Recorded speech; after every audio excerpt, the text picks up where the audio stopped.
সিদ্ধান্ত, চূড়ান্ত সিদ্ধান্ত, রেফারির সিদ্ধান্ত, মাঠে চূড়ান্ত সিদ্ধান্ত। বাইরে থেকে কেউ কোনো কথা বলবেন না, আপনারা ধৈর্য সহকারে খেলাটিকে দেখুন, আনন্দ উপভোগ করুন। রেফারির সিদ্ধান্ত, চূড়ান্ত সিদ্ধান্ত বলে গণ্য করা হবে। মাঠে কোনো প্লেয়ারের কথা বলা চলবে না। মাঠে রেফারির সিদ্ধান্ত, চূড়ান্ত সিদ্ধান্ত।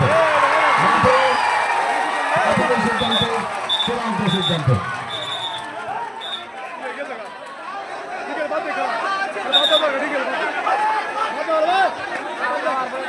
খেলার মাঠে